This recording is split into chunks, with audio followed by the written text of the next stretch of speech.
toutes et à tous dans Sagesse Kemet, votre rendez-vous hebdomadaire sur Kemet TV, dédié à l'exploration des fondements et de la pensée de la spiritualité africaine. Aujourd'hui, nous plongeons au cœur d'un sujet fascinant et universel, souvent sous-estimé dans son influence, la séduction. C'est quoi la séduction? Sinon une force invisible mais puissante, capable de modeler les esprits, de transformer les cœurs et même de réorienter les trajectoires de vie. Dans l'Afrique traditionnelle, la séduction ne se limite pas au charme physique ou au jeu amoureux, elle s'exprime dans l'art de la parole, la majesté des gestes, l'harmonie esthétique, la richesse spirituelle et même dans la matérialité qui entoure un individu ou une communauté. Ce matin, avec le frère Totaboné, nous explorerons cette notion sur toutes ses facettes mystiques, verbales, physiques, esthétiques et même matérialistes. Ensemble, nous chercherons à comprendre comment cette force bien canalisée peut être un outil de transformation individuelle et collective, mais aussi un levier de pouvoir dans une société. Préparez-vous donc, madame, monsieur, chers téléspectateurs, à découvrir la profondeur d'un concept qui, bien que quotidien, est souvent réduit à sa dimension superficielle. Nous sommes là pour le décortiquer et révéler les arcanes les plus cachés.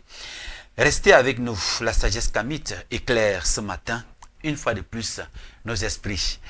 Alors frère Totaboné, Otep et bienvenue. Bonne fête déjà bonne fête de Kwanzaa à tous les Africains, la fête de Kwanzaa qui débute le 26 décembre jusqu'au 5 janvier du calendrier grégorien. Otep frère et bienvenue. Otep merci. On m'a connu de ce mitovo le bien amatan abotiswan minami minasi. Otep à toutes les sœurs et à tous les frères de combat. D'accord. Quelques informations avant de commencer cette émission. La première, c'est que tu t'es fait dérober ton sac avec à l'intérieur ton téléphone, ta carte d'identité et bien d'autres objets de valeur. Voilà. Oui, bien évidemment, hier soir, j'ai passé toute la journée d'hier à la maison et je me reposais en fait. Donc, en sortant, voulant aller me balader le soir, faire un tour en route, j'ai bien marché et quand j'étais en train de rentrer vers la maison, il y a un motoman, donc un homme, les gens qui conduisent les motos là. Il était garé, il m'a bien vu passer. Il était garé et puis il a démarré sa moto. Moi j'étais en train d'avancer, il est venu, il a arraché mon sac et il a accéléré, il est parti. J'ai essayé de voir si je peux même aussi stopper une moto, il n'y avait aucune moto à côté pour essayer de le poursuivre, mais bon. Il est parti avec. Bon, c'est une manière de dire que pour l'instant, je n'ai pas de téléphone. Donc, c'est pour ça que on peut me joindre indirectement par le numéro qui sera affiché tout à l'heure sur l'écran. Donc, pour l'instant, je n'ai pas de téléphone. Je vais, le temps que je me trouve un nouveau téléphone et que je reconduise mes bus. Donc, si certaines personnes veulent me joindre, elles peuvent me joindre par le contact qui sera affiché sur l'écran.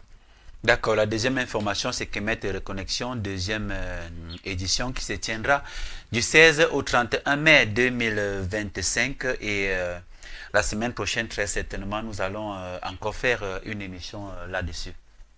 Oui, bien évidemment, Kemet Reconnexion 2025, on attend beaucoup de frères et beaucoup de sœurs de combat. On a déjà eu une première vague qui est venue et je pense que toute l'équipe a été satisfaite et prochainement, il y aura des choses qui vont davantage s'améliorer et nous encourageons toutes les sœurs et tous les frères de combat à venir massivement se faire reconnecter à travers les initiations au sein des confréries féminines et masculines, notamment le Movungu en ce qui concerne les femmes, l'Ombone en ce qui concerne les hommes et le Fa. Le Fa. Là, ça concerne tout le monde et Mbok. aussi le Mbok. Donc, voilà à peu près les groupes d'initiation qui ont été retenus. Et je peux déjà rassurer toutes les sœurs et tous les frères que l'équipe est solide et nous sommes très très rigoureux. C'est d'ailleurs la raison pour laquelle on a dû se séparer de certaines personnes qui n'étaient pas dans les pas stricts et rigoureux de notre ligne éditoriale, de notre vision. Voilà, donc Kemet Reconnexion 2025 est déjà lancé, et tous ceux et toutes celles qui sollicitent nous rejoindre seront les bienvenus et peuvent déjà commencer par nous contacter.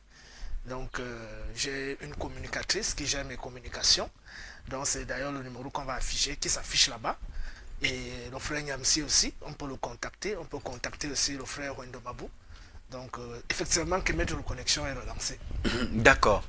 Et l'avant-dernière information, il faut dire à tous ceux qui nous regardent et tous ceux qui nous écoutent que Kemet Télévision est une chaîne de télévision à caractère thématique attachée sur les valeurs culturelles, et dont l'objectif principal est justement de promouvoir les valeurs culturelles et spirituelles africaines.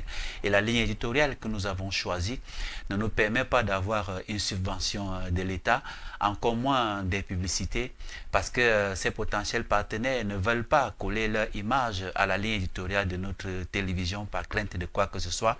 Et donc du coup, ce n'est pas évident pour nous ici à Kemet Télévision de tenir les deux bouts, de payer les factures et même de venir de payer ceux-mêmes l'équipe technique avec laquelle nous travaillons jusqu'ici. Donc c'est un cri, une fois de plus, que nous lançons à cela pour nous apporter un soutien substantiel qui nous permettra, même si c'est un soutien c'est pas seulement sur le plan financier, même sur le plan matériel, même à travers les idées, même à travers les félicitations. Et je remercie déjà tous ceux qui jusqu'ici ont pris de cette peine-là pour apporter leur modeste contribution pour le fonctionnement de Kemet Télévision. Voilà.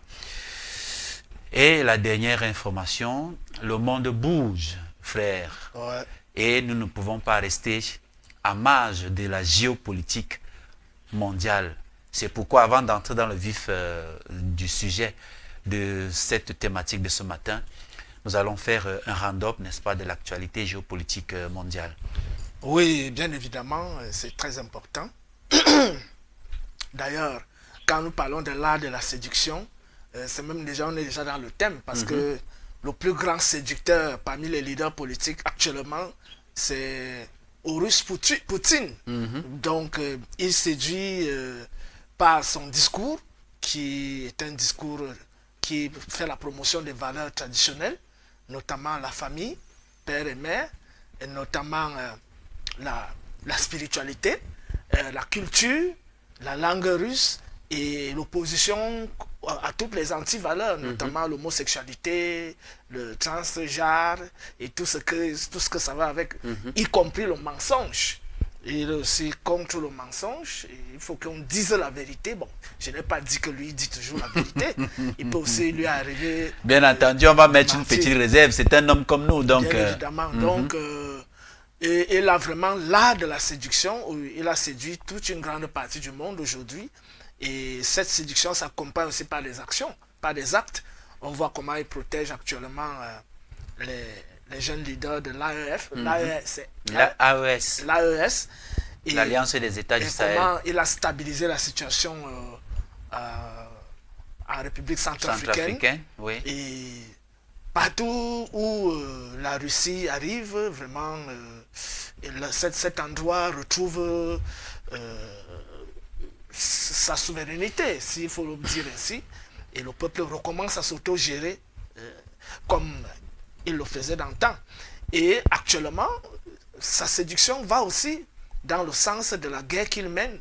C'est une guerre, moi je dirais, Horus contre Seth. Et je vois que Horus, de toutes les façons, on aurait aimé un Horus africain. Mais bon, nous sommes tous des fils de Ra. Que ce soit des blancs, des noirs, nous sommes tous des fils de Ra.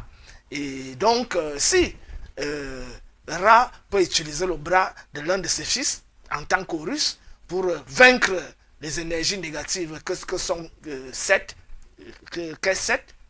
ou qu'incarne Seth, notamment sur Terre à travers les membres de l'Union de l'OTAN. Il est vrai que dans l'OTAN, il y a aussi des divisions internes, telles que la Hongrie, qui ne s'aligne pas avec les Septiens, et y compris parfois la Turquie, bon, même comme le Roubla Erdogan, lui cherche toujours ses intérêts. Mais même à l'intérieur de l'OTAN, il y a des divisions. Et je ne vais pas oublier la Serbie, qui aussi a sa position. Et je ne veux pas oublier la Slovaquie, le nouveau leader slovaque, Fito, qui a failli être assassiné d'ailleurs. Lui-même, il est contre la politique occidentale, incarnée par le groupe des Septiens, notamment la France, l'Angleterre, les États-Unis et tout ce groupe des Septiens qui sont en train de vouloir détruire l'humanité, en commençant par les MERS, en répandant les maladies, les virus et tout ce que nous connaissons. D'ailleurs, l'Ukraine était un laboratoire de production de virus, lesquels virus sont d'abord déversés en Afrique, comme on voit par exemple au Congo, RDC, comment ça se passe constamment. Et donc, Horus Poutine est en train de mener une bataille, et cette bataille séduit toute une partie du monde, les Africains, les Sud-Américains. Justement, il a acquis la sympathie des Africains, malgré les velléités des Septiens pour continuer à l'anéantir et continuer justement à imposer leur hégémonie. Mais il faut dire que les entités cosmiques justement sont de plus en plus éveillées et nous voyons les fruits que ce combat apporte aujourd'hui. Bien évidemment. Et il y a même aussi l'un de nos internautes qui a écrit à propos de Poutine que Poutine, bon, lorsqu'on avait fait une émission sur lui, si Poutine était un disciple d'Horus. Donc, il avait dit que, bon, il ne faut pas qu'on encense trop Poutine parce que Poutine est aligné à l'idéologie de Staline et que c'est Lénine qui est l'homme idéal en Russie. Mais quand nous savons que la révolution bolchevique a été orchestrée par les sionistes, ce sont les sionistes qui étaient derrière la révolution bolchevique. Donc, ceux qui pensent que cette révolution, c'est ça qui était la révolution idéale, se trompent lourdement. C'est Staline qui est venu stabiliser la chose. Il est vrai que ça a favorisé la naissance de l'URSS, mais Lénine était un infiltré du mouvement sioniste. Et c'est la même chose qui s'est passée d'ailleurs vers la fin, avec les gens comme Gorbatchev et Brezhnev, qui ont précipité dans la chute et le dépassement de l'URSS. Et plus tard, l'enjeu, et d'ailleurs les Septiens ont réussi en partie parce que ils ont affaibli économiquement la Russie pendant plus de 10 ans. Donc, dès les années 1985 jusqu'aux années 1999, avec l'arrivée de Poutine qui a donc remis la barre haute pour recommencer à développer l'économie russe. Et ce qui s'est passé justement au Proche-Orient, notamment sur la Syrie, le Hezbollah, Israël et actuellement le Yémen. J'allais poser la question de savoir si on ne doit pas craindre une certaine instabilité en Syrie, comme on a vu après l'assassinat de la Libye jusqu'à aujourd'hui. Oui, bien évidemment. Celui, d'ailleurs, le leader, c'est celui qui est actuellement, il dit que c'est Aïta Arsham, machin. Ce leader, c'est un criminel qui a égorgé les gens. Donc, c'est un terroriste. Mais il faut voir comment les médias occidentaux aujourd'hui l'encensent. C'est-à-dire que celui qui était terroriste, qui égorgeait les gens, il était dans notamment l'ancien groupe Al-Nusra, et après il a rejoint Al-Baghdadi dans l'État islamique, et plus tard quand Al-Baghdadi est mort, lui-même il a créé donc ce qui existe aujourd'hui. Donc ils ont passé le temps à tuer les gens, à torturer les gens, à égorger les gens. Aujourd'hui, il est présenté comme un héros. Vraiment, et tout ce qu'on fait aujourd'hui, ce matin, je suis encore l'actualité, on est en train de vouloir salir. Bachar al-Assad n'est plus là, mais on fait tout pour continuer à ternir son image, parce qu'il y a déjà des révoltes actuellement. Les Alaouites se sont levés pour critiquer le pouvoir, parce que déjà, on commence à les tuer, on commence à les torturer, etc., etc. Mais ce qui s'est passé, aucun média n'a dit la vérité sur ce qui s'est passé en Syrie. En fait, l'affaire Israël-Gaza, et qui s'est engrenée plus tard avec le Hezbollah, pour régler le problème du Liban, Parce que la France n'acceptait pas qu'Israël attaque le Liban. Le Liban et la France ont des anciens accords. Oui, c'était un partenaire, puisque quand le Liban était même en récession dernièrement, c'est la France qui était la première à son chevet. Voilà, donc la France a donc dû plaider la cause du Liban auprès de ses alliés, notamment anglais et américains. Et il y a donc eu un deal tacite. C'est ce deal qui cause la chute d'Assad. En fait, c'était quoi? Pour que Israël ne bombarde plus le Liban, il faudra que l'Iran et la Russie acceptent que le Hezbollah retire ses troupes de la Syrie et que l'Iran retire les gardiens de la révolution de la Syrie. Et qu'on entre facilement en Syrie comme du couteau dans du beurre. Voilà, donc en fait le deal c'était que, bon, Poutine dit à Assad qu'il a trop régné, pour qu'il n'y ait pas un engrenage, hein, comme ça a commencé au Liban, pour que ça ne s'étende pas, demande à Assad de démissionner tranquillement et que les Iraniens retirent leurs troupes et que le Hezbollah retire leurs troupes. Non, on ne va plus bombarder. Et depuis que Assad a quitté le pouvoir, Israël bizarrement ne bombarde plus le Liban. C'est là où j'ai fait l'observation et dit que mais les gens n'ont pas compris. C'est un deal en fait qui s'est passé. C'est d'ailleurs la raison pour laquelle 300 rebelles ne peuvent pas débusquer 20 000 soldats syriens. Donc la ville d'Alep qui est tombée, 300 rebelles peuvent prendre une ville. Donc les soldats syriens, on leur a demandé de se retirer. Ils ont fait sauter leur base. Et puis il n'y a pas eu de combat. Donc en fait, il n'y a pas eu de résistance. Donc non seulement tu observes qu'il n'y a pas de résistance. Deuxièmement, le Hezbollah même qui a appuyé Assad se retire. L'Iran n'intervient pas. La Syrie n'intervient pas. C'était tellement facile. Donc c'était très clair. Il y a eu un deal tacite entre l'Iran, la Turquie, la Russie, Israël, les monarchies du Golfe et les États-Unis, y compris les Britanniques et autres. Que bon, voilà, pour que le bombardement sur le Liban cesse, il faut que Assad se retire et que maintenant le terroriste qui est là prenne le pouvoir, etc. Et on comprend pourquoi la première destination de Assad, justement, c'était la Russie. Voilà. Même comme ces soldats, après, on fait une vidéo pour nous faire comprendre au monde entier qu'en réalité, ce n'est pas terminé. on va traquer, n'est-ce pas, voilà, le nouveau leader avec ses et il faut préciser autres. Que ce nouveau leader, c'est un infiltré. Il n'est pas musulman, c'est un infiltré du Mossad. En réalité, c'est un infiltré du Mossad qui est actuellement en Syrie.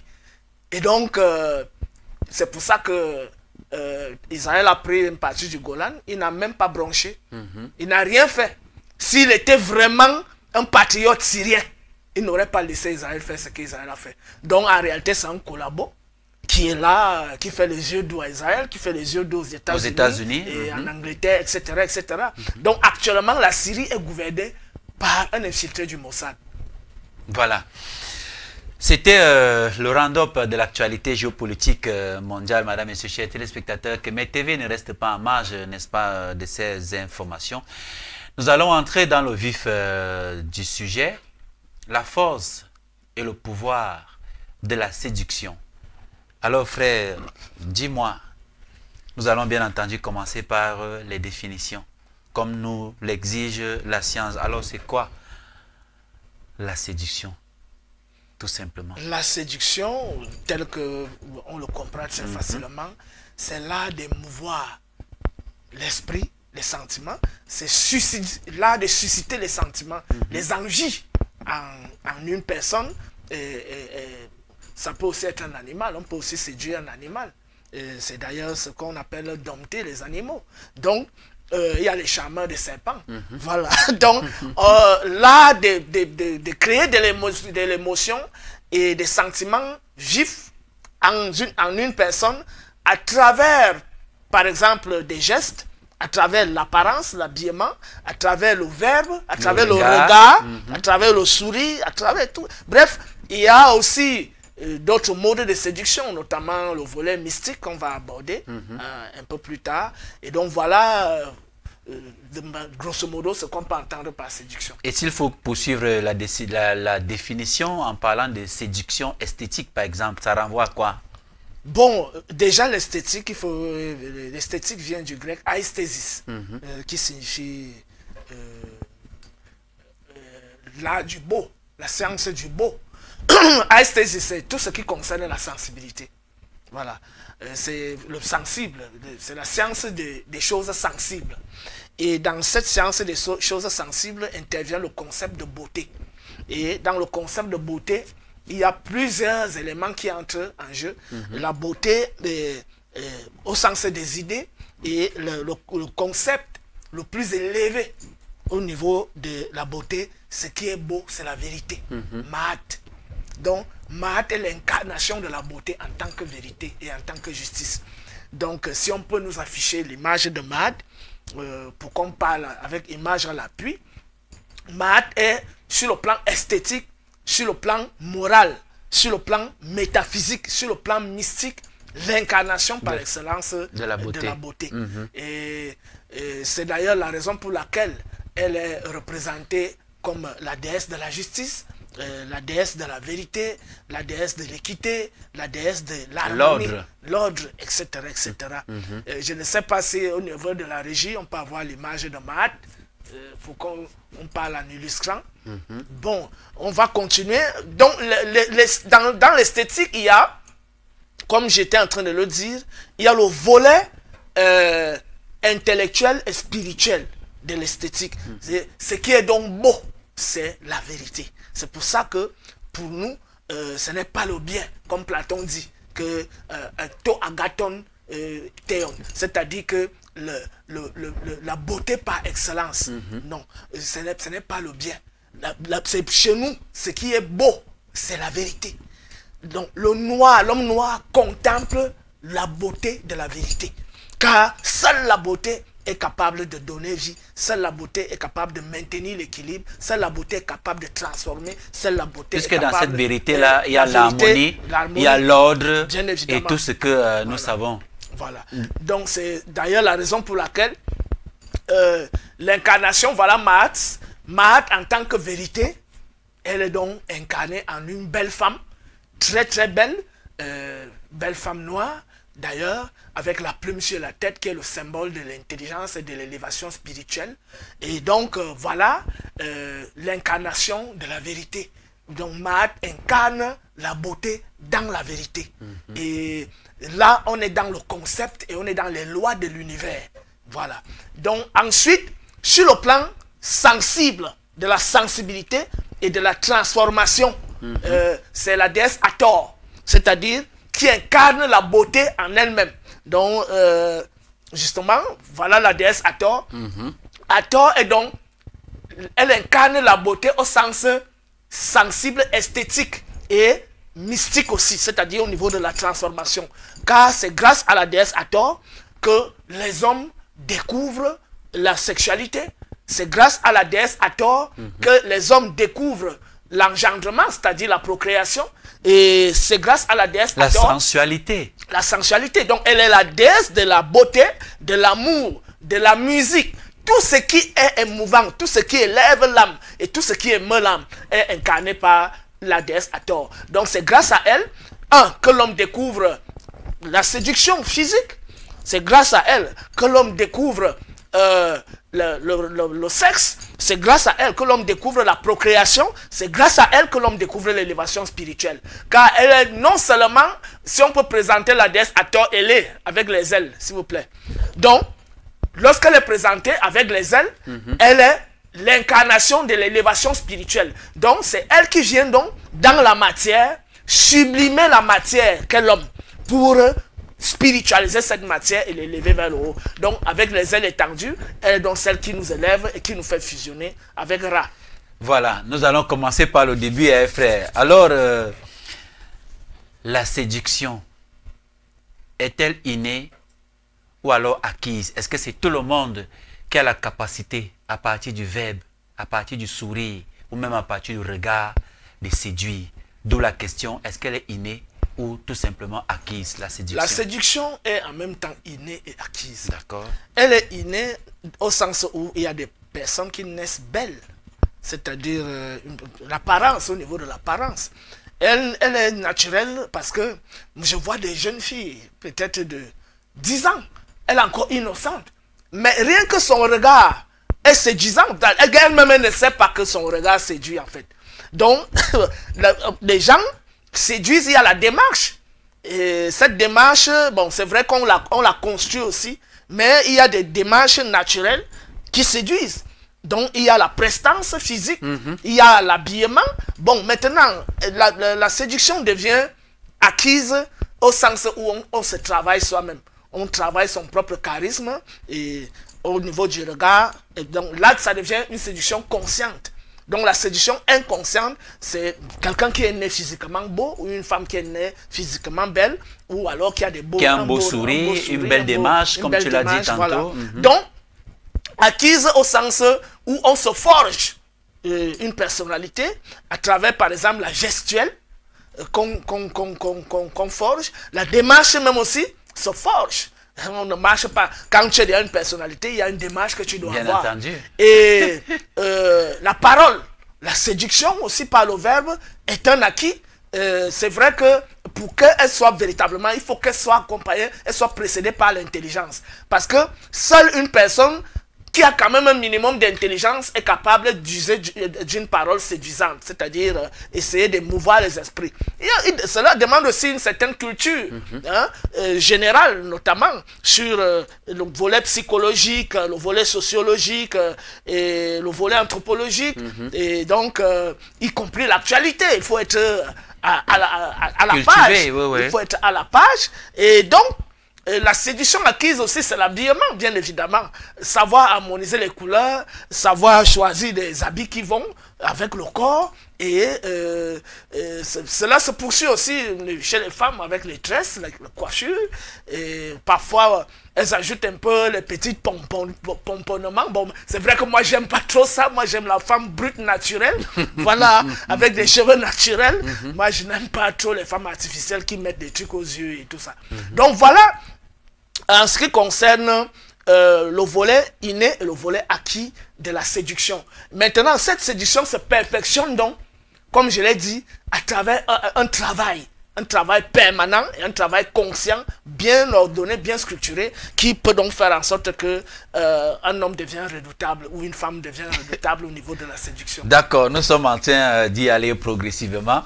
Alors frère, quels peuvent être les différents types de séduction?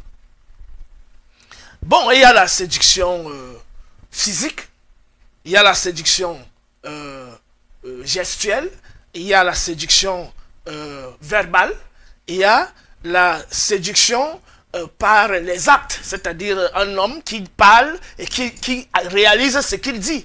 En ce moment, il se crédibilise auprès de son entourage et on commence à le prendre comme quelqu'un de sérieux. Donc, il y a la séduction par les actes qu'on pose. Donc, on doit donc poser des actes positifs qui doivent atteindre les consciences et les cœurs pour que, notamment, que quelqu'un, tout le monde qui est autour de nous puisse se sentir à l'aise en notre compagnie et que tout le monde qui est autour de nous puisse bénéficier de notre potentiel qui peut être intellectuel, qui peut être artistique, qui peut être sportif, qui peut être notamment, que dirais-je, scientifique, bon, comme je l'ai dit, intellectuel, ou alors qui peut être matérialiste, c'est-à-dire notamment cette séduction aussi, il y a le volet matérialiste de la séduction, notamment les moyens, l'argent, les richesses, etc. Il y a le volet politique de la séduction, il y a le volet mystique de la séduction. Voilà, de manière listée, les quelques aspects qu'on pourra aborder en ce qui concerne la séduction. D'accord. Alors, comment est-ce que la séduction peut-elle agir sur l'esprit d'un individu? Nous pouvons commencer par la séduction physique. À travers la séduction physique, il y a le volet, comme je l'ai dit, la prestance physique. Et comme nous sommes des hommes, et parlant de la séduction physique, bien entendu, on va s'appesantir sur les femmes. Bien évidemment, voilà. qui sont incarnées par Marthe et Hathor. Voilà. Parce que dans la pensée africaine, l'incarnation de la beauté, c'est la femme. Donc, lorsque nous voyons par exemple une belle africaine comme celle qui est assise là, je ne sais pas quel genre d'homme serait insensible. Bon, à part les septiens là qui sont de l'autre côté dans les pratiques de secte, mais une femme à déguster comme celle qui est assise là. Et elle atteint toutes les consciences. Elle atteint tous les cœurs. Voilà une autre très belle africaine. Vraiment, à la voir, tu commences à avoir des palpitations. Tu commences à avoir des palpitations. Donc, voilà une autre là. Vraiment, je pense que la beauté féminine est d'un charme magique, il faut l'avouer. Donc, à travers la beauté physique, l'homme est KO. Et c'est d'ailleurs la raison pour laquelle on a toujours utilisé les femmes dans l'histoire pour essayer de détruire et fragiliser les hommes. Donc, mais en abordant ce sujet, nous irons crescendo pour essayer de montrer comment, face à des formes éclatantes et absorbantes, comme celle qui vient d'apparaître là, comment se tenir et qu'est-ce qu'il faut faire. Mais ça veut dire d'abord que nous, les Africains, nous aimons les femmes. Nous n'aimons pas, nous ne sommes pas les hommes avec les hommes. Nous aimons les femmes. C'est-à-dire que quand on voit là, la plus belle chose que Dieu a créée dans l'univers, c'est la femme. Donc, face à ça, à ce charme magique, et c'est d'ailleurs la raison pour laquelle on l'a élevé. Bon, pour moi, quand on dit même Dieu a créé, en fait, la manifestation de Dieu dans sa perfection, la manifestation de Dieu dans sa perfection, c'est la femme. Mais aujourd'hui, pour que cette femme retrouve non seulement avec le potentiel qu'elle a, faites-nous encore défiler les très belles images des femmes dodues africaines là, ah, vraiment, ça c'est incroyable. Donc, et c'est ça, et ce genre de séduction atteint jusqu'à l'esprit d'un individu. Bien évidemment. Donc, qui n'aimerait pas avoir une femme comme celle qui a le téléphone en main là? Qui n'aimerait pas avoir une femme comme celle qui est assise là? Donc, pour les vrais hommes, hein, nous parlons. Mais au-delà de la séduction, est-ce que c'est pas aussi la provocation, ça? Est-ce que c'est pas aussi la provocation? De toutes les façons, c'est pas la provocation, c'est aussi l'illustration de la beauté dans sa plénitude. Pour moi, la femme, elle doit assumer sa nature comme l'incarnation de la beauté et de la séduction sur terre. Elle est la matérialisation, la manifestation physique de la divinité. Car la femme est complète. L'homme n'est pas complet. La femme est complète, comme on l'a toujours dit, elle est androgyne.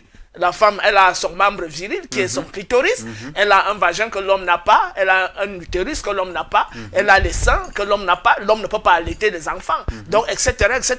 Et c'est à l'intérieur d'elle qu'il y a les os qui permettent au fœtus de se développer, de grandir au sein de l'utérus. Donc, c'est l'utérus qui donne la forme à l'enfant. On a présenté l'utérus ici à travers la croix Ankh. Et cette croix Ankh est l'incarnation de la déesse Isis. Donc, nous voyons à travers ces illustrations le charme physique incarné par la femme.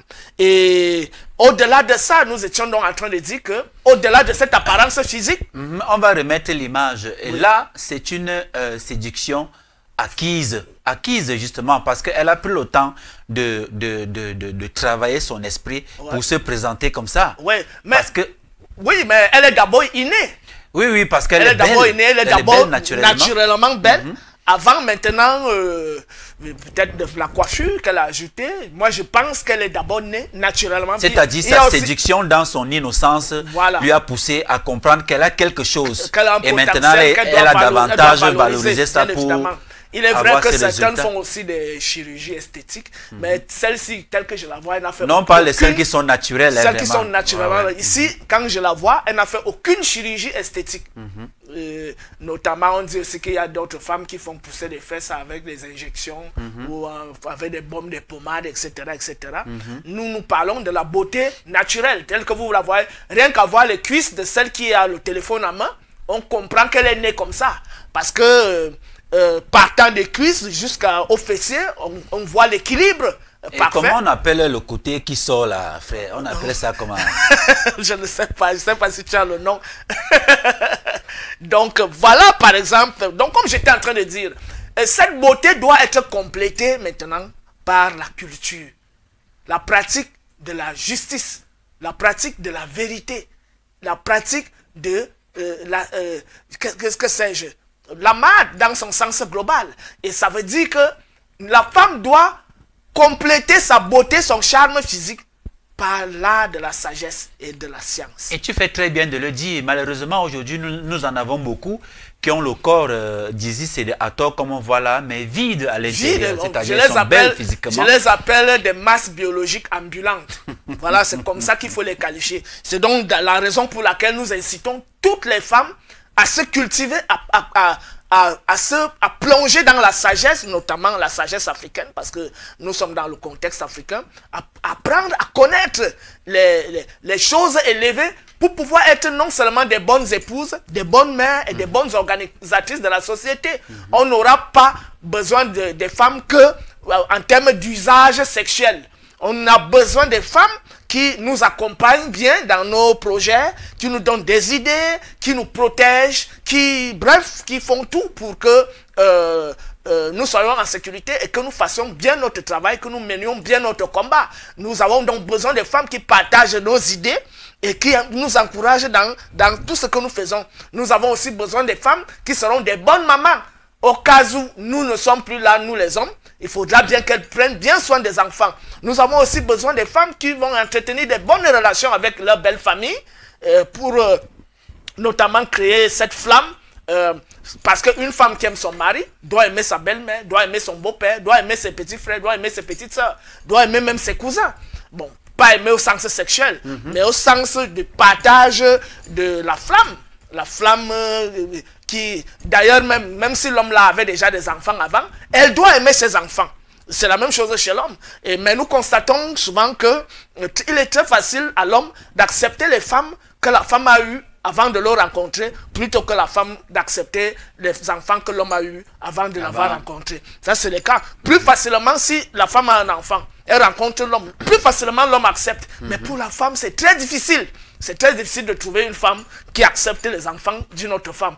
Mais nous incitons donc nos femmes à déborder le volet phénoménologique ou phénoménal de la beauté, c'est-à-dire le volet physique de la beauté, pour s'élever maintenant vers la beauté morale, la beauté spirituelle et la beauté scientifique. Mais pourquoi est-ce que l'apparence, comme on voit là, joue-t-elle un rôle important, frère? Quel est l'intérêt pour la femme de séduire? Parce que nous en avons l'habitude, quand on va par exemple dans des restaurants, je ne dis pas forcément nous, hein, c'est-à-dire je généralise les cas.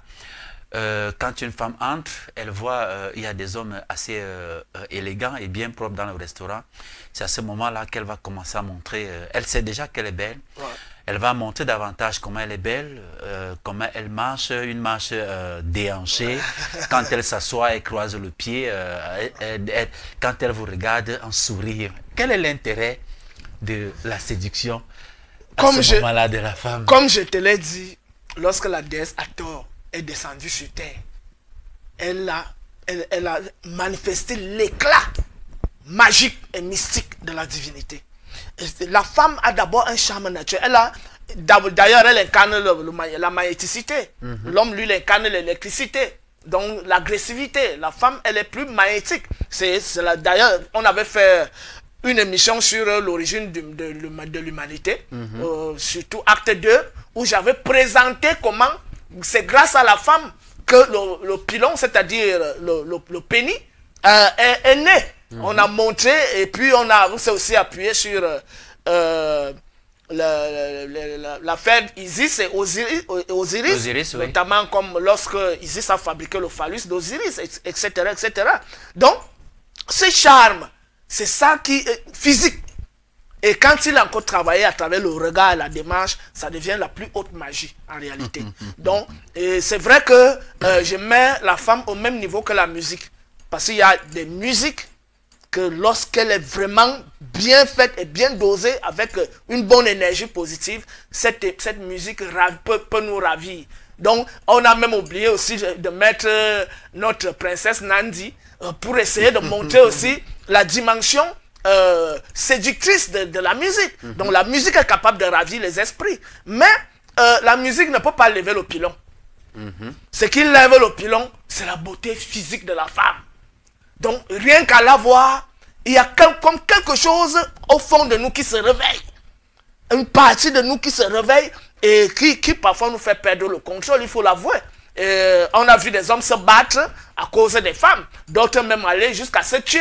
Et d'autres même aller jurer de ne plus se parler au nom des histoires de femmes et autres. Donc, il y a quelque chose en nous qui est ému lorsque nous sommes face à la beauté notamment féminine. Mais quel est le milieu dans lequel est-ce que la femme en Afrique doit exposer justement cette séduction-là? Parce que si elle arrive dans un milieu où la plupart des hommes sont mariés, quel serait l'intérêt? Est-ce que l'intérêt, c'est que ces hommes-là trompent leurs femmes à la maison? Bon, moi je dirais qu'il y a des milieux, certes, on ne va pas interdire aux femmes d'aller, par exemple, au supermarché, on ne va pas les interdire d'aller à la boulangerie. Aux hommes mariés de faire un travail sur soi pour ne pas tomber justement sur le charme. On ne va pas empêcher les femmes d'être au marché, notamment pour aller faire les achats. Donc les femmes ont la liberté de circuler aussi, autant que les hommes. Maintenant, il y a des milieux où que je déconseille, notamment à nos sœurs, puisque nous sommes en train d'enseigner des nobles valeurs africaines, donc notamment les lieux de prostitution, dont les carrefours et les asiles de prostituées, là, tels qu'on l'observe dans beaucoup de pays africains, y compris en Europe. Donc la prostitution est répandue partout dans le monde. D'ailleurs, les autorités publiques ne font rien ici pour essayer d'endiguer ce fléau-là. Donc, les milieux comme ceux-là sont déconseillés. Il y a d'autres milieux, les bars. Pour moi, il n'est pas commode de trouver une femme assise au bar en train de boire la bière. Il n'est pas commode. Si elle veut boire, le bar n'est pas le milieu des femmes. Ce sont les hommes qui s'asseyent au bar. Et d'ailleurs, une femme qui boit la bière, sincèrement, elle court beaucoup de choses. Parce que lorsqu'une femme est sous, on a vu beaucoup de choses qui se sont... D'ailleurs, il n'est pas digne de voir une femme sous. Il n'est même pas digne de voir une femme assise au bar en train de boire la bière. Mais aujourd'hui, on l'observe. Beaucoup se sont fait violer à cause de la bière, bien évidemment. Justement. Et moi, je me souviens, même quand nous étions enfants, il était difficile de trouver les mamans assises au bar. Ouais. Il était difficile. Mais aujourd'hui, on voit des jeunes filles, on voit des mères et tout ça. C'est devenu... En train de compter le nombre de bières. De bières. On voit aligner là 5 bières, 10 bières. Une femme qui te siffle 5 bières, vraiment, c'est incroyable. Donc, il y a des milieux comme cela, notamment les lieux de prostitution, les milieux comme les bars. Ce ne sont pas des milieux indiqués. Maintenant, en ce qui concerne l'influence que les femmes ont sur les hommes, notamment qui peuvent être des hommes mariés et autres. Mais si l'homme, lui, il a décidé d'être un monogame, il doit donc construire une personnalité qui le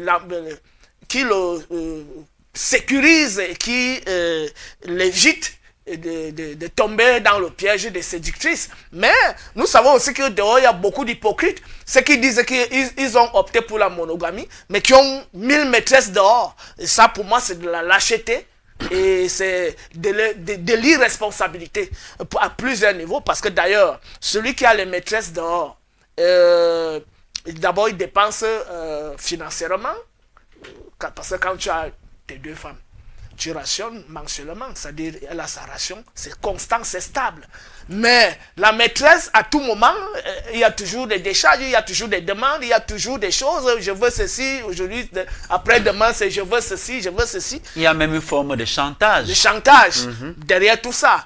Et par ailleurs, il y a les risques de maladie, parce que la maîtresse, elle sait que tu es marié, donc elle est libre. Elle est donc libre d'aller avec A, B, C, et puis quand elle revient vers toi, elle vient te donner ses mauvaises énergies, etc., etc.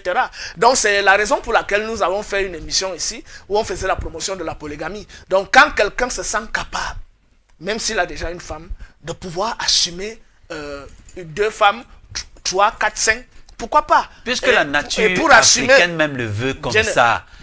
On doit promouvoir la polygamie. Bien évidemment, on doit la promouvoir. D'ailleurs, la chose la plus évidente, et ça c'est un exemple banal, on ne peut pas permettre à un groupe de femmes de rester libres. C'est ça qui favorise la prostitution.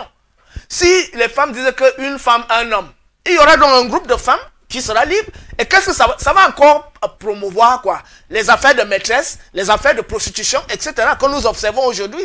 Donc les femmes qui sont contre la polygamie, on leur expose cette situation et on leur demande, vous préférez une société où il y a des prostituées, où il y a des lesbiennes, et où il y a les voleuses de mari, ou alors une société où on donne l'opportunité à toute femme d'être, à chaque femme d'être dans un foyer et à vivre une vie responsable auprès d'un homme qui assume ses responsabilités. Il est aussi vrai qu'il y a beaucoup d'irresponsables, d'hommes irresponsables dehors, et ils savent seulement pilonner, mais quand il faut assumer leurs responsabilités, ils en sont incapables. Et d'ailleurs, nous condamnons ce genre d'attitude. Il y a plusieurs personnes d'ailleurs qui se sont plaints auprès de moi concernant les hommes, l'attitude de certains hommes, je veux dire des femmes, qui se plaignent. Elles se plaignent partout. Donc il y a beaucoup d'irresponsables dehors, mais tu le vois, il a la tête posée sur les épaules. Tu crois que c'est un homme, mais en réalité, c'est une coque vide. En réalité, c'est pour moi une personne inutile qui devrait même être bannie de la société. Parce que c'est un homme qui s'engage avec une femme et qui est incapable d'assurer sa sécurité, et y compris celle des enfants, pour moi, c'est pas un homme vraiment qu'on doit considérer au sein de la société. Donc, la polygamie, pour nous, c'est l'option morale la plus élevée. C'est l'option morale la plus élevée. D'ailleurs, pour procréer, multiplier l'espèce humaine. Deuxièmement, pour donner l'opportunité à chaque femme d'être dans un foyer. Troisièmement, pour réduire les fléaux tels que la prostitution, le lesbianisme et autres. Donc, le volet polygamie est le volet moral le plus élevé que les Africains aient pu choisir. D'accord, frère. C'est pas seulement les femmes qui séduisent.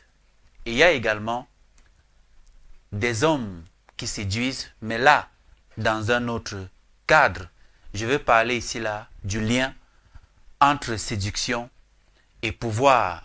Je parle de pouvoir, la séduction et le pouvoir, parce que le pouvoir dans le monde aujourd'hui est essentiellement patriarcal.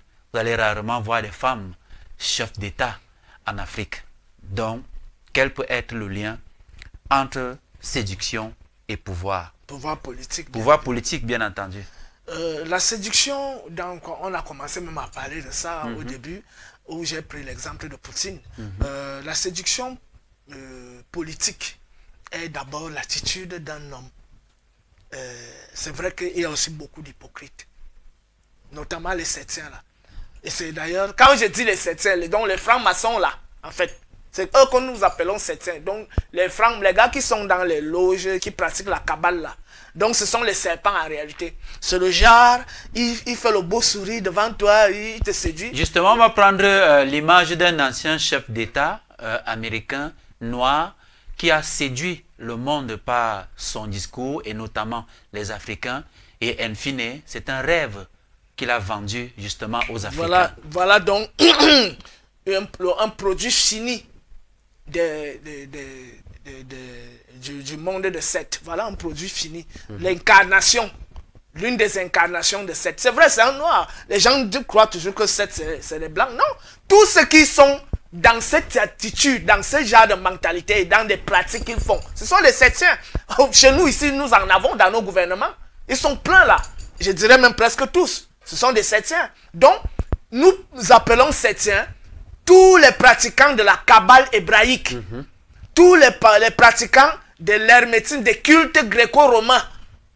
Et on a défini les divinités de ces religions. Que tu sois blanc, rouge, noir ou voilà. autre. Dès que tu es déjà pratiquant de la Kabbale, tu es un septien, puisque ceux qui ont initié cette pratique-là, ce sont les septiens, les Hyksos. La Kabbale est l'héritage de la mystique des Hyksos. Nous l'avons présenté ici à plusieurs reprises. Donc, qui sont les Hyksos sont les ancêtres des Hébreux. En fait, les Hyksos constituaient un groupe mosaïque. Donc, qui sortait de l'Irak, la Syrie, au Proche-Orient, là, partout là.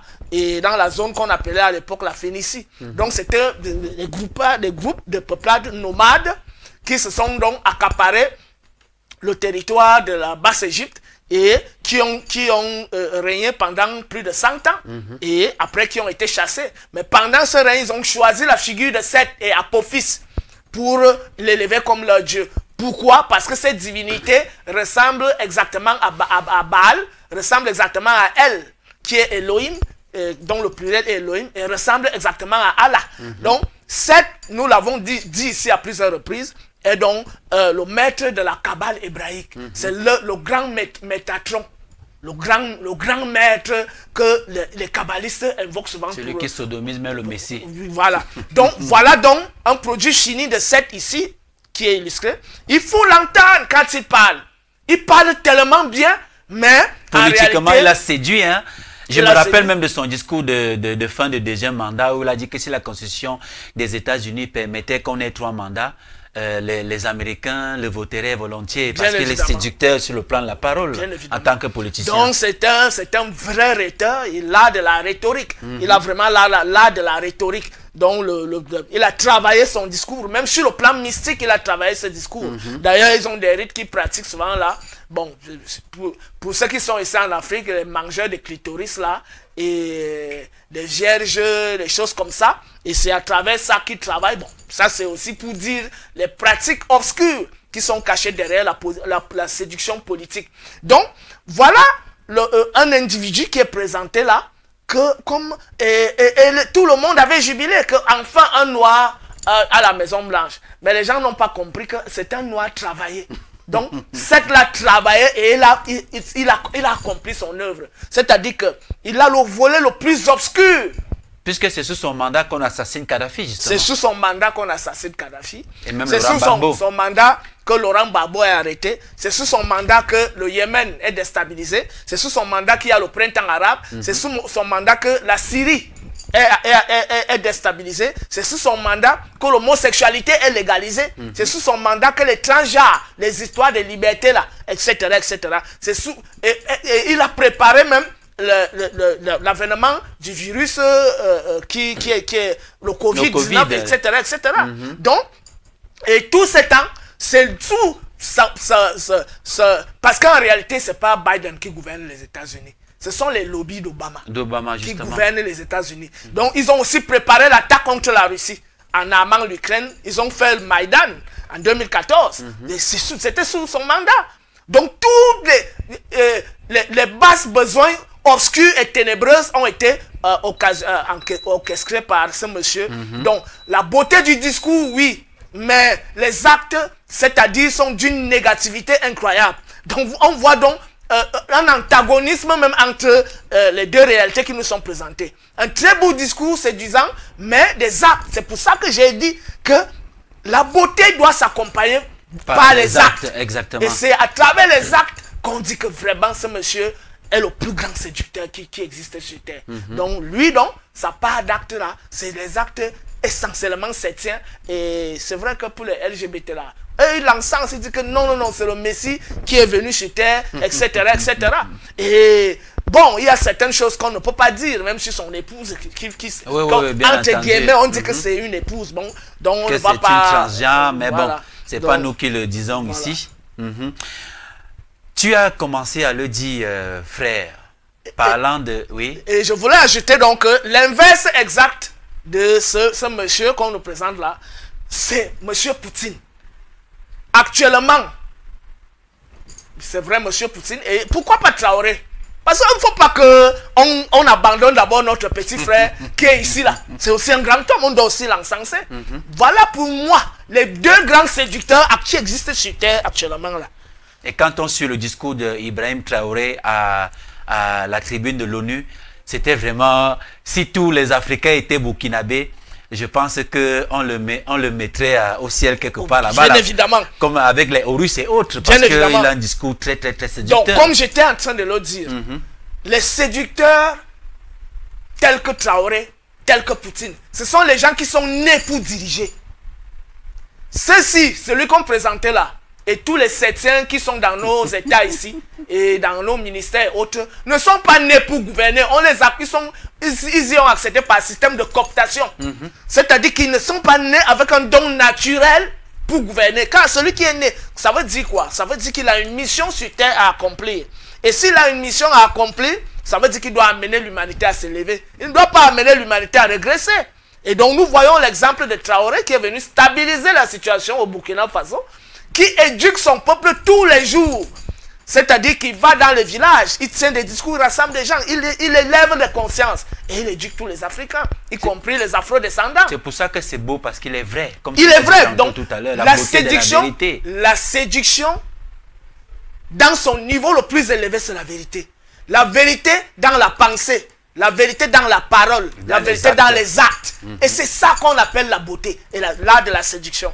On séduit parce qu'on est capable de mener un peuple à bout, on est capable d'élever un peuple, on est capable de sécuriser un peuple et on est capable d'offrir le bien-être au peuple. Donc, dans le domaine de la politique, l'art de la séduction, il est vrai, c'est d'abord un don naturel. Ensuite, il se travaille à travers l'intelligence, le discours et la connaissance de l'actualité, bien évidemment, les événements qui se sont déroulés depuis plus de 100 ans jusqu'à aujourd'hui. Pourquoi pas avant? Parce que l'histoire permet aussi que celui qui gouverne soit au courant de tous les échecs que certaines personnes ont échoué dans le passé et afin que lui-même ne tombe plus dans les mêmes pièges dans lesquels les autres sont tombés. Donc pour moi, l'incarnation de la séduction politique dans le monde actuel, c'est Ibrahim Traoré et Vladimir Poutine. L'incarnation de la laideur des ténèbres de Seth, c'est Netanyahu, avec Biden, voilà, avec les Macron là, ces gens-là, voilà, les satanistes des septiens, voilà. Donc dans tous les actes, on voit le sang, comme, tout ce qui est ténébreux en réalité, le désordre, le chaos, et y compris la perversité, la dépravation des mœurs. Donc il faut le dire à Mondo Vision, parce que nous avons des enfants, et nous avons besoin d'un meilleur avenir pour ces enfants. Exactement. Et si ces enfants peuvent donc calquer leur attention sur, ou tout au moins fixer leur attention sur des leaders, des séducteurs naturels, osiriens et horiens, tels que Traoré, tels que Poutine, et que ces gens deviennent pour l'humanité des modèles. Exactement. Et ils le sont. Je dis ils le sont, c'est d'ailleurs la raison pour laquelle une grande masse de l'humanité est derrière ces gens. Et c'est la raison pour laquelle jusqu'à aujourd'hui, Poutine tient bon contre tous les services secrets, la CIA, le Mossad, le MI6, etc. Il a réussi à résister jusqu'à aujourd'hui, il est debout. Et il sera encore vivant, je dirais même dans 20, dans 30 ans, pourquoi pas 40 ans. Donc, dans le domaine de la politique, nous avons deux faces. La séduction horienne et ou osirienne, la séduction septienne. Dans l'incarnation de la séduction septienne, on a les Obama, on a les Biden, on a les Macron, Yahweh. Moi je dis c'est Yahweh. Alors, ils disent que c'est le Messie actuel. Donc voilà donc l'incarnation de Satan sur terre. En ce qui concerne le désordre, le chaos, l'anarchie, etc. Et la perversité. De l'autre côté, on a les séducteurs horiens, osiriens, Ibrahim Traoré et Vladimir Poutine. Nous pourrons donc présenter actuellement, dans le monde actuel, ces deux camps. D'accord, frère. Avant d'en venir au volet mystique de la séduction, je sors sur le volet politique par cette question. Est-ce que la parole peut-elle séduire autant que le physique? Oui, la parole séduit. La parole a un très grand pouvoir. Il y a même d'autres, il y a ceux qui sont nés avec l'art de la parole. Mais c'est vrai qu'ils travaillent encore ça. Mais la parole séduit. Et il y a des beaux parleurs. Il y a des gens qui savent émouvoir les esprits. Et il y a les gens, surtout des personnes qui maîtrisent profondément la psychologie. C'est-à-dire la nature humaine. Et donc, la meilleure manière de séduire les gens, d'abord, d'ailleurs, c'est flatter l'ego. Oh, vraiment, vous êtes un monsieur brillant. Oh, vous êtes un grand savant. Est-ce qu'on peut dire des pasteurs qui écument les églises réveillées, là, qui sont des séducteurs? Bien évidemment, ce sont les charmeurs de serpents. Ce sont les charmeurs de serpents. Donc, c'est le Obama bis. Donc, bon, c'est vrai qu'ils n'ont pas encore atteint le niveau d'Obama. Parce que parmi les serviteurs de Seth, là, Obama a atteint un niveau de discours qui, ça dit qu'il faut être un magicien pour résister au discours d'Obama. Et tout récemment, il a pris la parole pendant la campagne électorale pour attaquer Trump. Et vraiment, c'était très, très violent. Et c'est d'ailleurs toi qui as attiré mon attention sur cette affaire. Donc, les pasteurs, en réalité, ils savent qu'ils sont dans le mensonge. Bon, c'est vrai qu'il y a certains qui pensent qu'ils sont dans la vérité. Il y a certains qui pensent qu'ils sont dans la vérité. Mais, en fait, ce sont des ignorants qui s'ignorent. Mais il y a certains qui savent qu'ils sont dans le mensonge. Parce que beaucoup, même parmi les pasteurs là, ce sont des rosicruciens cachés. Des francs-maçons cachés. Et donc, peut-être pour attirer des énergies, créer un champ où on peut pomper les énergies et aller ravitailler les gens du cercle. Aujourd'hui, les églises sont devenues donc une voie. Hein. Il y a les églises de sommeil là. Il y a les petits séminaires, les grands séminaires. Il y a les couvents, hein, qui sont les foyers où les septiens là partent chercher les énergies. Il y a même les histoires de Miss Monde, les mannequins là, les gens là. C'est aussi des réseaux, les réseaux des septiens. Donc, à travers ces moyens, ils peuvent avoir des jeunes filles, parfois vierges, parfois très chargées positivement en énergie, etc. Y compris les petits garçons. Parce qu'on ne doit pas... C'est même d'ailleurs même ce qu'ils aiment même plus. Ils n'aiment pas trop les femmes, les septiens là n'aiment pas les... D'ailleurs, qu'est-ce que c'est à même pilonné Nephthys? Je ne pense pas, parce qu'il aurait au moins fait un enfant. Donc Nephthys, elle est seulement été figurante. Et c'est pour ça qu'Osiris a récupéré ça, que viens ici. Donc il a pilonné copieusement et Anubis est né. Donc, nous voyons que Seth n'aime pas les femmes, Seth aime les hommes.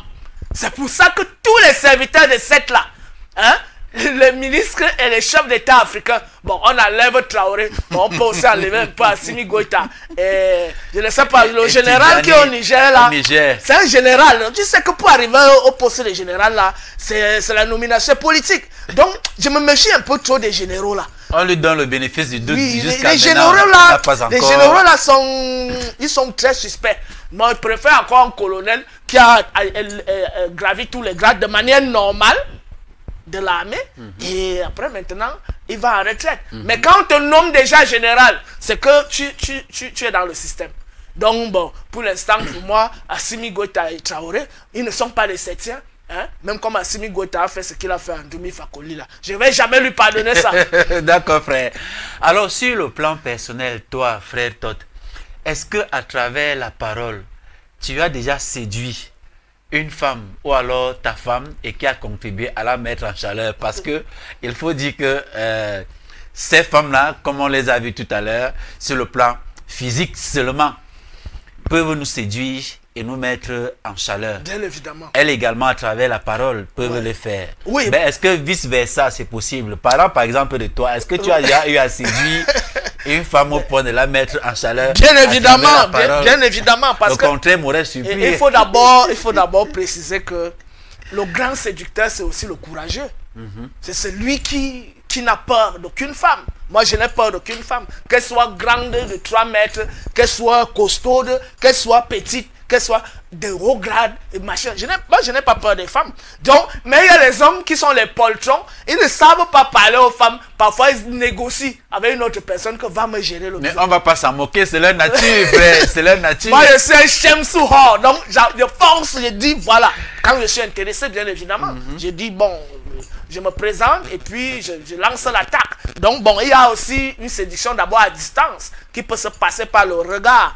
Hein, parce que le regard transperce l'âme et fait vibrer le fond de la femme. Donc, il y a d'abord le regard. Il y a même la prestance physique. Dans tout ça, quand tu entres d'abord, celles qui sont assises sentent que, mais hey, attention, arrangeons-nous, quelque chose est en train de se passer. Donc, maintenant, tu lances le regard du faucon dans la salle.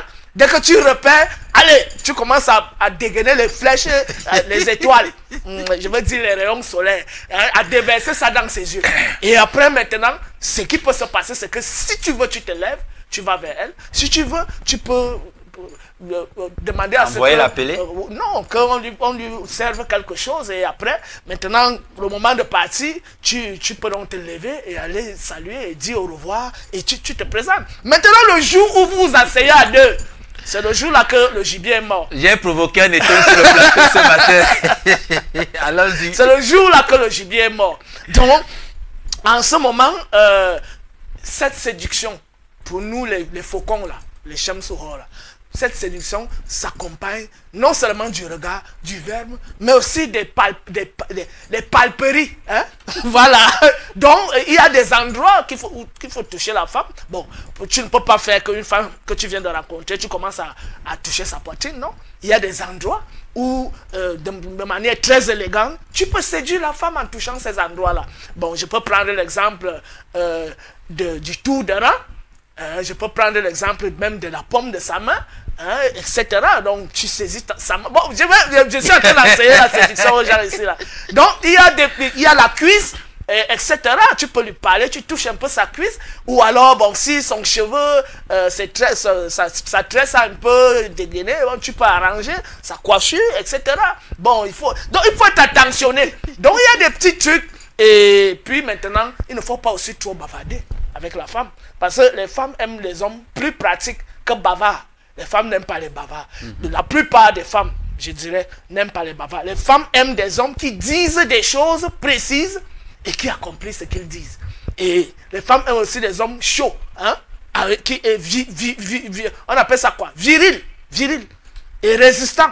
Les femmes aiment les hommes courageux. Pas des hommes efféminés. Les tatas là, les tapettes là. Les femmes n'aiment pas ce genre. Les femmes aiment les hommes virils, intelligents, hein, et pragmatiques. C'est-à-dire que quand il dit qu'il va faire une chose, il le fait. Et voilà à peu près en ce qui me concerne.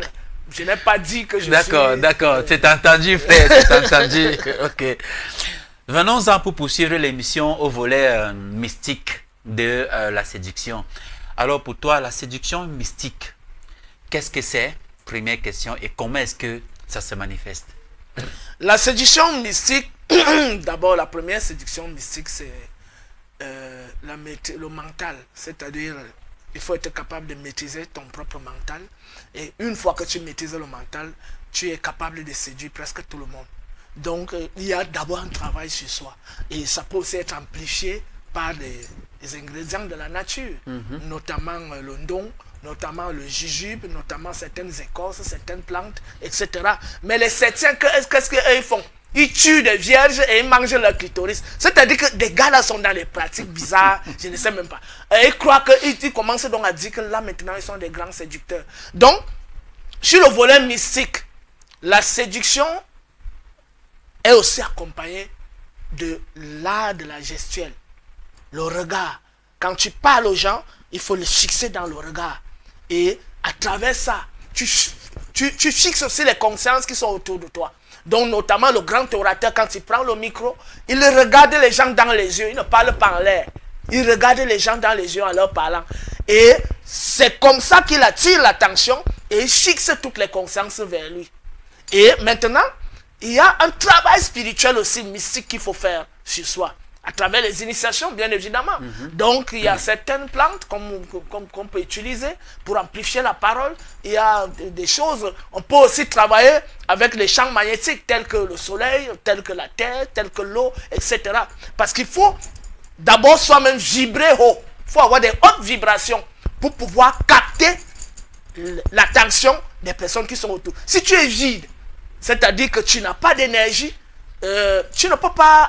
D'ailleurs, ce que tu dis n'est même pas intéressant.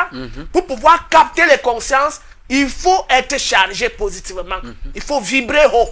Et c'est à partir de là, et ce champ magnétique se travaille. Ce champ magnétique se travaille. Donc, le volet mystique, justement, concerne donc le rapport que l'homme entretient avec son mental, le rapport que l'homme entretient avec son aura. C'est d'ailleurs la raison pour laquelle il faut constamment purifier son aura à travers les bains de purification. Et il y a certaines écorces qu'on peut réduire en poudre pour pouvoir prendre des bains.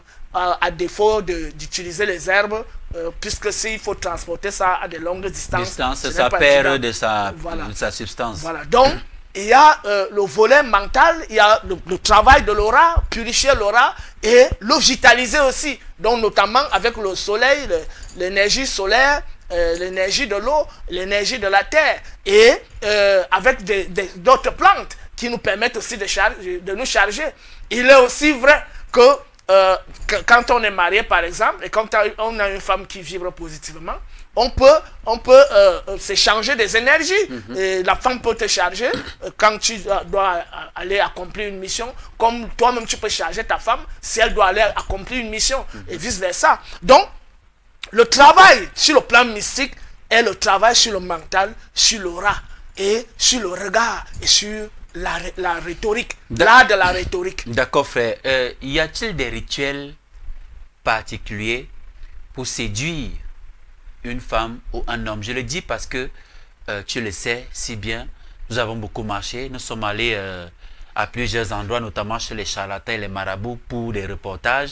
Nous avons vu justement les photos à la fois des hommes et des photos des femmes avec des épingles et des aiguilles. Comment on appelle ce genre de séduction? Ça, c'est le charme magique. Et ce charme magique peut se faire à plusieurs niveaux. Il y a certaines plantes que on te les fait, ou même tu te oins, c'est-à-dire tu mets ça dans l'huile et tu commences à attirer. Bon, de toutes les façons, il y a l'attirance peut-être de l'argent, l'attirance des hommes, l'attirance des femmes. Donc on peut se oindre de certaines huiles et on commence à charmer presque tout le monde. Il y a même d'autres qui se frottent ça sur la main, dès qu'ils te saluent, tac, il t'a déjà volé l'esprit. Tu commences à le suivre. Et il y a maintenant d'autres pratiques à distance, ça c'est à distance. Donc on peut prendre la photo d'une femme et on l'amène chez un pratiquant des sciences obscures là, et puis il exploite cette photo. Et avec lui, il peut donc utiliser les épingles, il peut utiliser plusieurs moyens. Il peut même égorger certains animaux pour envoûter. Il y a l'envoûtement même à distance. Hein? Ça, c'est déjà l'envoûtement. Maintenant, le charme magique, c'est ce que tu as frotté chez toi. Et par exemple, c'est que tu as mis dans la bouche. Par exemple, tu as mâché et quand tu arrives, tu parles, tout le monde t'écoute. Il y a d'autres qu'on peut te mettre dans la nourriture. Notamment les voleuses de mari, c'est ce que beaucoup d'entre elles font. Donc dès que le jour où tu fais l'erreur qu'elle t'invite chez elle et qu'elle a préparé, elle te met un truc dans la nourriture pour te bloquer, donc pour que tu ne regardes même plus ta femme et même tes enfants. Y a-t-il des conséquences justement à la suite de ce genre de séduction qui introduit ma prochaine question, celle de savoir si la séduction peut être dangereuse? Oui, bien évidemment, il y a des conséquences néfastes parce que ceux qui font les pratiques que je viens d'énumérer là sont en train de violer les lois de la nature. C'est-à-dire que ce qui est pour toi doit être pour toi naturellement. Si tu dois avoir une femme, il faut que tu l'aies naturellement. Et si tu as la poisse, tu n'as qu'à prendre des bains de purification pour nettoyer ton aura. Et tu vas finir par trouver une femme. Donc, au lieu d'aller arracher les femmes d'autrui, au lieu d'aller détourner les hommes de leur foyer et afin qu'ils abandonnent leurs enfants, etc., etc. Parce que la souffrance que tu fais endurer aux autres, notamment à une femme ou à un homme, dans le cas où c'est le séducteur ou la séductrice, donc, ou alors aux enfants, ce mal que tu leur infliges en détournant leur père de la maison, en leur sortant de la maison, en leur détournant de ses responsabilités, en détournant le mari de la femme, d'elle, ou alors en détournant la femme d'autrui, une femme mariée de son mari, en l'éloignant de ses enfants, ou alors en la retournant contre sa propre famille, parce qu'il y a aussi des gens qui font ça. Il te met un charme, tu commences seulement à l'écouter, tu n'écoutes plus ta mère, tu n'écoutes plus ton père, tu n'écoutes plus personne. Donc il y a des situations, et quand cela se passe ainsi, tu as pris possession de quelqu'un, et tu es en train de violer les lois de la nature. Ce qui est sûr, c'est que la loi de la causalité, elle ne pardonne pas. Et elle va se retourner contre toi. Et tu vas... c'est d'ailleurs ce qui est très dangereux, c'est que le jour où la personne se libère, c'est là où tous les revers commencent. Parce que tu vas charmer quelqu'un. Tu ne pourras pas... Bon, il y a certains qui le font à vie. Mais le jour où, si par malheur, cette personne parvient à se libérer de ce charme, ta vie sera la catastrophe. Et bon, maintenant, il peut arriver que tu charmes une personne pendant toute la vie, mais tu vas payer le karma, tu vas te réincarner pour venir payer les fautes que tu as commises. D'ailleurs, même, la nature commence à te frapper étant vivant. Exactement. Avant même de mourir, la nature commence à te frapper. Et toi-même, tu vois ce qui se passe dans ta vie. Donc, il y a forcément des conséquences négatives. Mais si la séduction est positive, c'est-à-dire une pensée martyrique, tu embrayes là dans la prochaine question que je voulais te poser, celle de savoir comment utiliser donc cette séduction-là de façon positive. La dimension la plus élevée de la séduction, c'est montrer le chemin de la vérité. Le plus grand séducteur est celui qui montre le chemin de la vérité. Le chemin de la beauté. Le chemin de l'harmonie. C'est lui qui montre le chemin de l'élévation mentale. C'est lui qui montre le chemin de la révolution. C'est lui qui montre le chemin de la transformation positive, constructive. Donc, le plus grand séducteur est celui qui montre la voie. Et celui qui ouvre la voie. C'est lui le plus grand séducteur. Et maintenant, ça c'est la plus haute séduction positive. Maintenant, au niveau, par exemple, de la société, d'ailleurs ça rejoint tout ce que j'ai dit, celui qui monte la voie. En ce qui concerne la femme, si je rencontre une femme, par exemple, comme celle qui est à la maison, ma femme, que j'aime bien, je l'ai rencontrée et je l'ai trouvée, je n'ai pas dit qu'elle souffrait, mais il faudra que là où tu as trouvé la femme, que tu lui fasses faire un pas de plus dans la connaissance, dans la maturité de l'esprit, dans le sens de responsabilité. Parce que la femme, dans l'épanouissement. Dans l'épanouissement. La femme a 3 volets et 3 niveaux d'éducation. Il y a l'éducation familiale, il y a l'éducation sociale. Et maintenant, son mari vient donc compléter ce que les parents n'ont pas pu lui donner, ce que la société n'a pas pu lui donner. Son mari vient donc compléter ça. Elle devient donc une femme accomplie. Et donc, tu peux rencontrer une femme très riche, mais pas sage du tout. C'est toi maintenant qui dois la rendre sage. Et puis, on n'est pas sage parce qu'on sait gérer l'argent. On n'est pas sage parce qu'on trompe les gens. On n'est pas sage parce qu'on ment. Hein? La sagesse est tout autre chose. La sagesse est une attitude. Et la sagesse a aussi un contenu, la connaissance. Voilà. C'est cette connaissance, généralement, qui se manifeste par les actes que le sage pose. La manière de parler. Le sage a une manière de parler. Le sage a une manière de se tenir vis-à-vis des autres. Le sage a une manière d'organiser sa vie. Le sage a aussi l'art de montrer le chemin. Donc, la séduction positive, c'est celle qui favorise l'épanouissement. C'est celle qui favorise la transformation et l'élévation.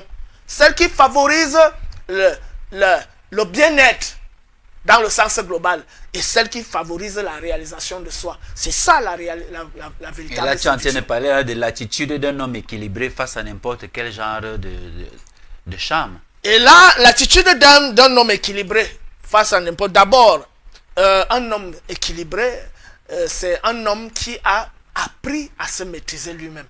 L'art de la maîtrise de soi. Et un homme équilibré est aussi celui qui est capable de transcender les situations qui sont autour de lui. Un homme équilibré, par exemple, face à quelqu'un qui a beaucoup d'argent, ne doit pas être complexé. Il doit d'abord savoir que sa juste part lui suffit. Et je n'ai rien à envier à un milliardaire ou à un multimillionnaire. Parce que je mange, même quand je ne mange pas, je me bats pour manger. Donc, je n'ai aucun complexe à développer quand je suis face à un milliardaire ou face à un ministre ou un chef d'État. Moi, je n'envie pas les gens. Je ne suis pas ébloui. Les seules personnes qui peuvent m'éblouir, c'est des personnes qui posent des actes positifs, des personnes intelligentes, des personnes cultivées et des personnes sages. Ce sont ces personnes que je considère. J'accorde de la considération aux personnes qui posent des actes à travers lesquels les autres peuvent apprendre à s'élever. Je n'admire pas les gens parce qu'ils sont riches ou bien parce qu'ils ont des grosses voitures ou des grandes maisons, des comptes bancaires trop fournis, ou parce qu'ils ont toutes les belles femmes du monde, ou alors parce que c'est une star de football, ou c'est une star de musique, des choses comme ça, hein? Ou une star de cinéma. Non, moi, même si je suis devant qui, je suis stoïque. Stoïque. Donc, l'homme équilibré est celui qui sait reconnaître sa juste part et qui se contente de sa juste part et n'envie rien chez les autres. Ça, c'est d'abord au niveau matériel et au niveau des postes et des nominations ou même du statut social. D'accord. Voilà. Deuxièmement, l'homme équilibré est celui face à la beauté féminine qui est capable de transcender cette beauté qu'il voit là. Il va pas. Bon, c'est vrai qu'il y a les hommes que lui, il n'a connu qu'une seule femme dans sa vie. Donc, il sera constamment dans la tentation de faire... Bon, nous, alors, quand nous, on faisait le rap, on avait 5 copines, 8 copines au même moment. Donc, et on s'est habitué, on a connu toutes les versions, les métisses, parfois aussi le Locodème. Hein. Quand j'étais au lycée, là, on partait faire les kermesses, là. Il y a les petites Locodèmes qui venaient sautiller autour de nous comme les sauterelles. Et bon, on a goûté, on a beaucoup goûté. On a mis le zoltan sur beaucoup de choses. Donc, aujourd'hui, je ne sais pas quelle femme va m'éblouir par sa beauté. Quand bien même j'ai fait un compliment à une femme que tu es une belle femme ou jolie dame, c'est juste un compliment. Ça ne veut pas dire qu'elle m'éblouit, elle ne m'éblouit en rien. On peut être admiratif de la beauté d'une femme, c'est pas forcément qu'elle nous éblouisse. Voilà. Donc, on peut contempler la beauté, mais de manière détachée. C'est-à-dire, on voit une belle femme, on apprécie les belles formes, etc., etc. Mais cela ne devrait pas... Le danger, c'est quand ça suscite déjà l'envie. C'est là où tu perds le contrôle de toi-même, quand ça suscite déjà l'envie. Donc, l'homme équilibré est donc celui qui regarde avec détachement. L'art du détachement. C'est ça, le travail de l'homme équilibré. Un homme qui sait adopter l'attitude de détachement face au matériel, face à la beauté physique des femmes, face au discours, au beau discours, face aux post-nominations, au statut social, etc. etc. L'homme qui a l'art qui pratique l'art du détachement, c'est l'homme le plus équilibré qui puisse être. Et chacun de nous, dans le mouvement kamique, doit travailler ce côté-là. L'art du détachement. Ne jamais être... Parce qu'une fois que tu as déjà cette attitude, on ne peut pas facilement t'avoir dans des bassesses. Te séduire avec de l'argent, te séduire avec une belle femme, te séduire avec un beau discours, etc. Et il y a aussi un autre aspect. Non seulement le détachement, mais la lucidité. Il faut constamment être lucide. Et une fois que l'homme perd sa lucidité, il devient un malade. Et on peut donc l'envoyer en psychiatrie. Donc, toute personne équilibrée doit adopter l'attitude de détachement, doit être constamment lucide, en état d'alerte. C'est-à-dire lucide, en contrôler ses émotions. Et être lucide sur tout ce qui se passe autour de soi. Et il faut toujours te dire que oui, par exemple, il est riche, mais il y a d'autres qui sont plus riches.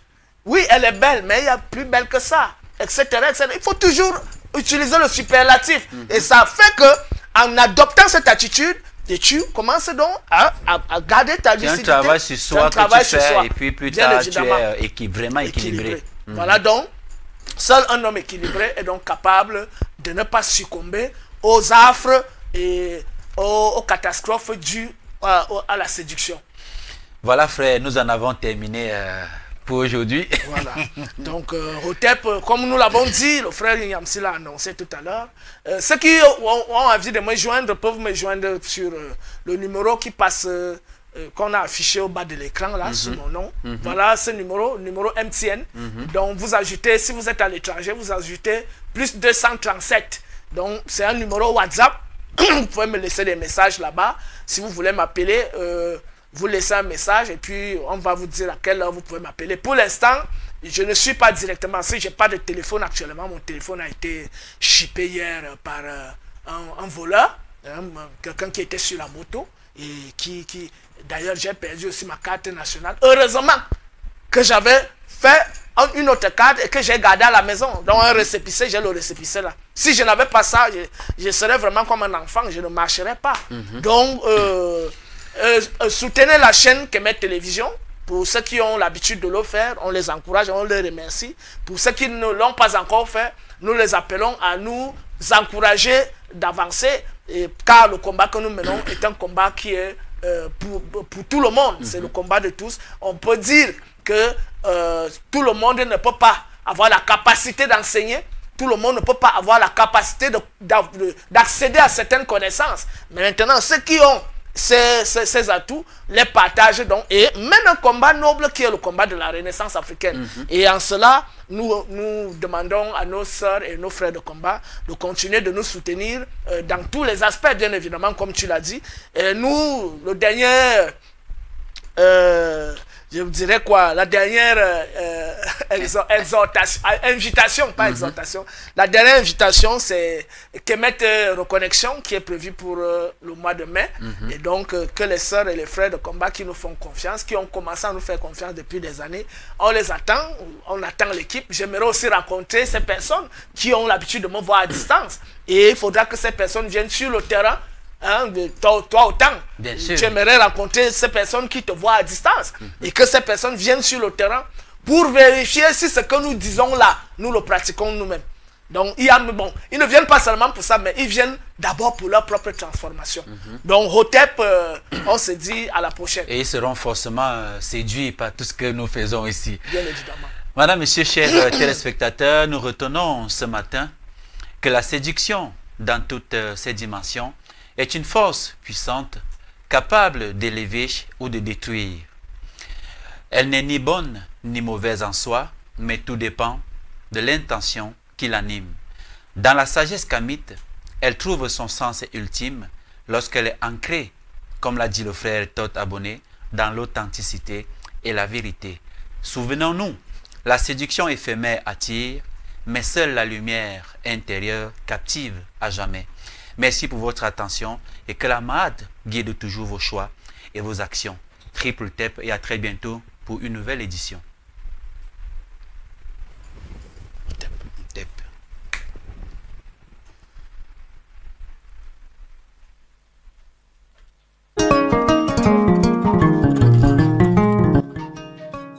Ils sont venus de loin, des terres du monde entier, pour renouer avec les racines, pour revivre l'Afrique, non comme un souvenir, mais comme une force intemporelle. Après le succès retentissant de la première édition, Kemet Reconnexion revient pour une nouvelle immersion au cœur des savoirs et des mystères africains.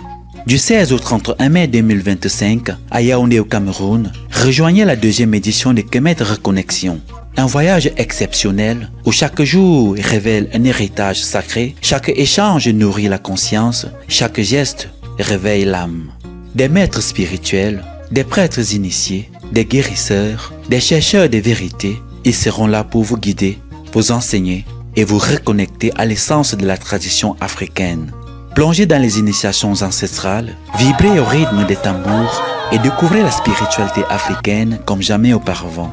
Kemet Reconnexion, parce qu'il est temps de réécrire notre histoire et de faire rayonner l'âme africaine. Du 16 au 31 mai 2025 à Yaoundé au Cameroun, inscrivez-vous dès maintenant pour vivre l'expérience qui changera votre vie. Infoline.